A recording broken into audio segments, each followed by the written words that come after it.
बंधु माने आजिर एही भिडियोटी कन्या राशि पाई बहुत बेसी गुरुत्वपूर्ण अटे।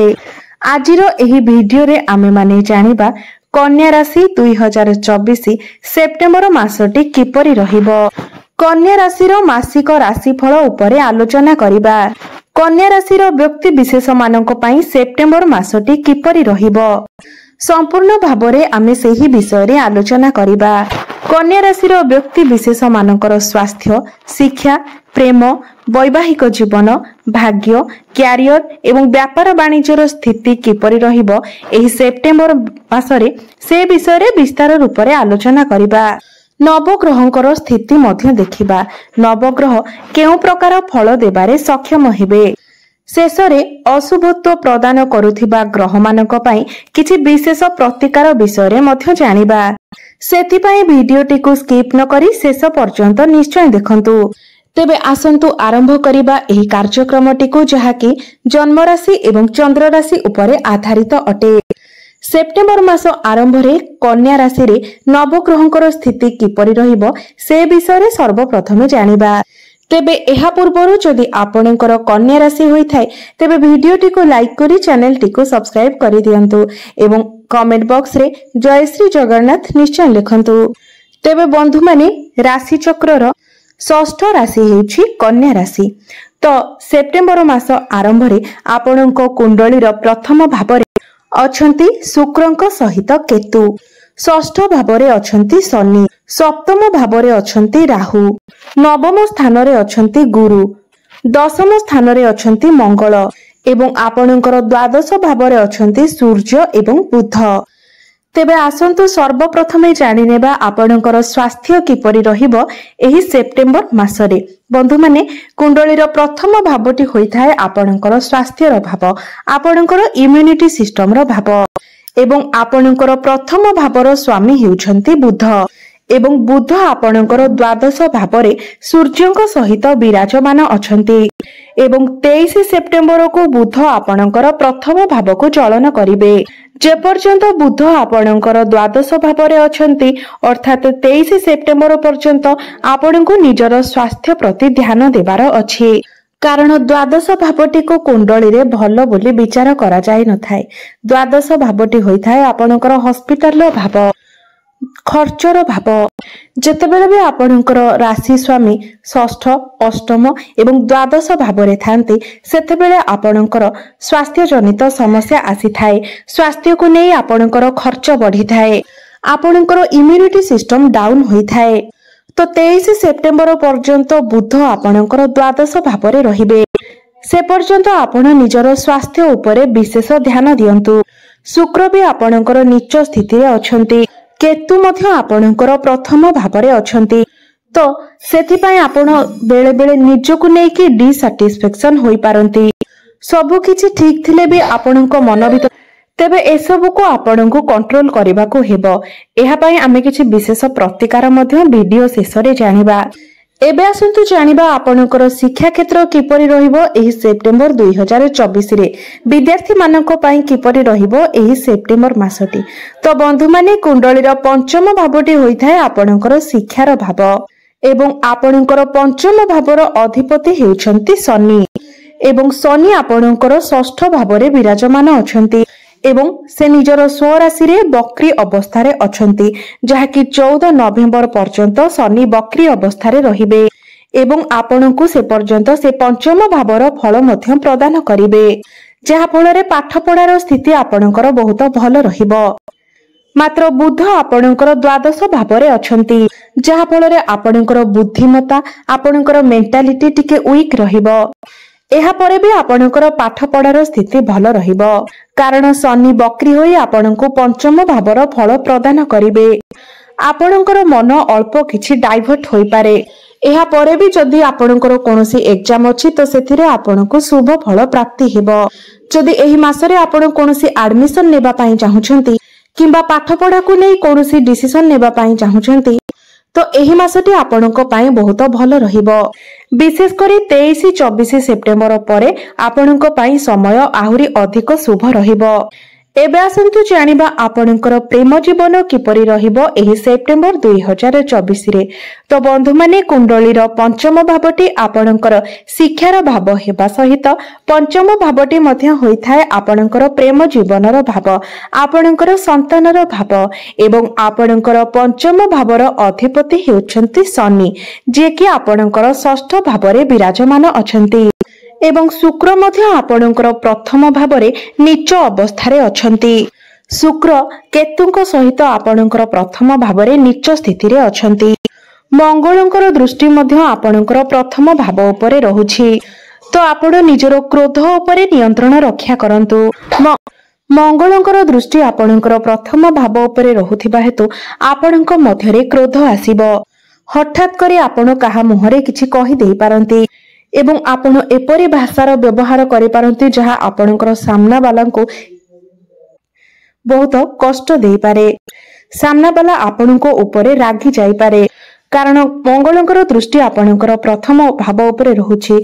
शुक्र नीच स्थिति रे रहुछंती एवं केतुंक सहित अछंती, जहा फଳରେ आपणकर मिस कम्युनिकेशन हेबो, आपणक मध्यरे कन्फ्यूजन आसीबो एवं एहा 18 सेप्टेम्बर पर्यंत एभली स्थिति रहिबो।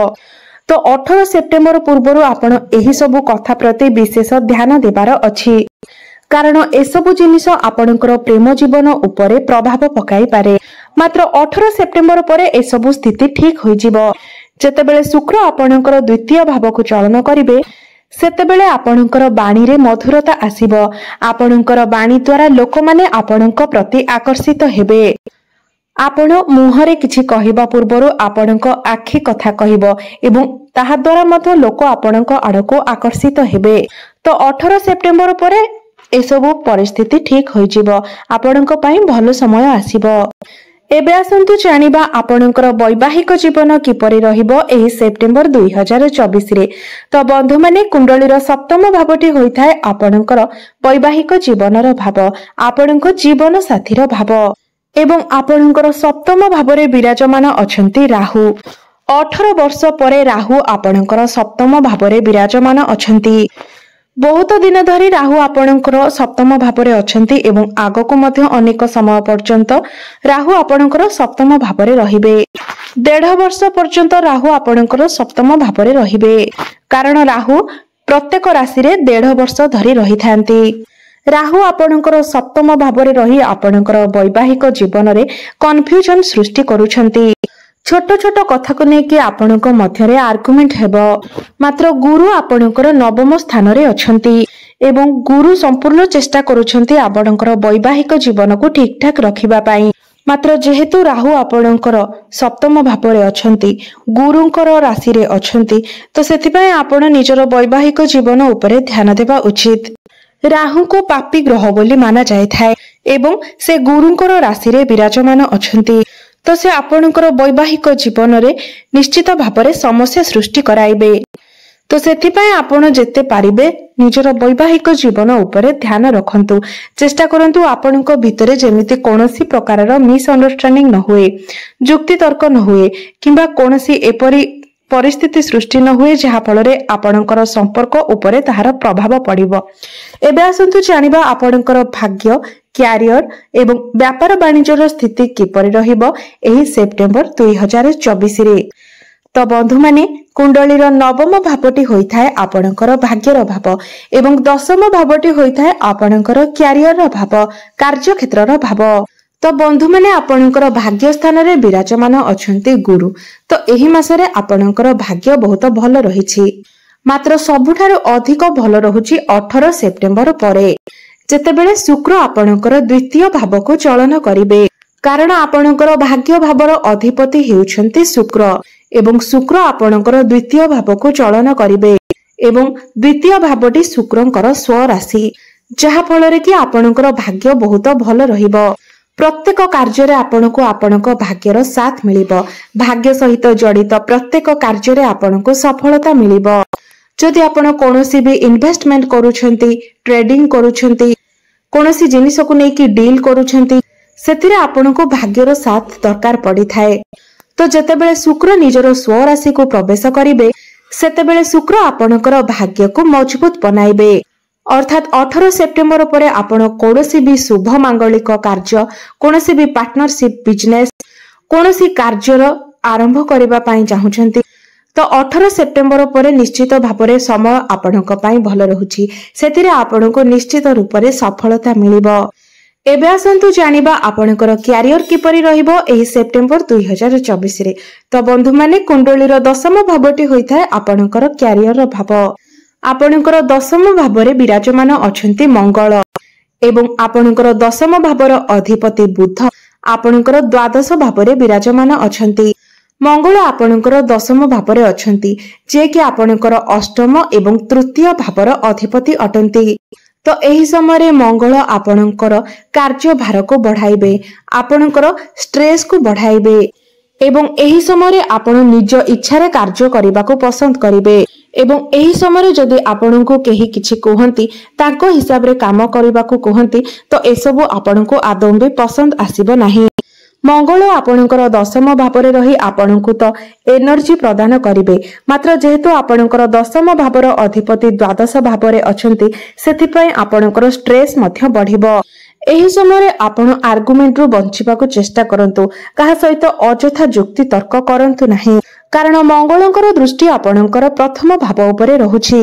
जुक्ति तर्क करबा द्वारा आपणकर काम खराब होई पारे सेथिपय एसबु प्रति आपण विशेष ध्यान देबे। आपणकर बॉस हुंतु जूनियर हुंतु सीनियर हुंतु कहा सहित भी आपण अजथा आर्गुमेंट करंतु नाही। विशेष करी 16 सेप्टेम्बर पूर्व आपण एथि प्रति विशेष ध्यान देबा उचित। जो मानक पाखरे कोनोसी चाकरी नाही 23 सेप्टेम्बर पर सेमाननको चाकरी मिलबार मध्य जोग सृष्टि हेउछि कारण बुध आपणकर प्रथम भाव को चलन करिवे एवं उच्च स्थिति रे रहिबे। तो 23 सेप्टेम्बर पर चाकरी को नेकी आपणक पई बहुत भलो समय रहिबो। एबे आसंतु जानिबा आपणकर व्यापार वाणिज्यर स्थिति किपरि रहिबो एही सेप्टेम्बर 2024 रे। तो सप्तम भावटी होइथाय आपणकर व्यापार वाणिज्यर भाव एवं आपणकर सप्तम भाव रे विराजमान अछंती राहु। आपणकर व्यापार वाणिज्य खर्च टिके अधिक होई पारे आपणकर व्यापार वाणिज्य बहुत भलो रहिबो मात्र 20 सेप्टेम्बर परे जेतेबेले बुध 23 सेप्टेम्बर को आपणकर प्रथम भाव को चलन करिवे ता पूर्वरु ही आपणकर व्यापार वाणिज्यर स्थिति ठीक होई जिवो। मासर आरंभ रे आपणकर व्यापार वाणिज्य किछिटा उत्थान पतन देखा देई पारे मात्र 20 सेप्टेम्बर परे आपणकर व्यापार वाणिज्य वृद्धि हेबो उन्नति हेबो आपण फाइनेंशियली स्ट्रांग हेबे। एबे आसंतु जानिबा किछि विशेष प्रतिकार विषय जो प्रतिकार गुड़िक करबा द्वारा आपणक ऊपर को आसुथिबा अशुभत्व गुड़िकर खंडन होई पारिबो। तो जेहेतु आपणकर सप्तम भाव रे राहु अछंती तो सेथिपई प्रत्येक दिन आपण पक्षी माननकु किछि खाइबा को दियंतु पानी पीबा को दियंतु गुरुंकर बीज मंत्र प्रत्येक दिन जप करंतु ओम ग्राम ग्रीम ग्रोम सह गुरवे नमः एही मंत्र को आपण प्रत्येक दिन 108 थर जप करंतु। बुद्धंकर बीज मंत्र मध्य आपण प्रत्येक दिन जप करंतु ओम ब्राम ब्रीं ब्रों सह बुद्धाय नमः एही मंत्र को प्रत्येक दिन 108 थर जप करंतु एवं प्रत्येक दिन हनुमान चालीसार पाठ करंतु। तो बंधु माने आपण मानकर जीवन मंगलमय हो एहा ही ईश्वरंक निकटरे मोर प्रार्थना। धन्यवाद।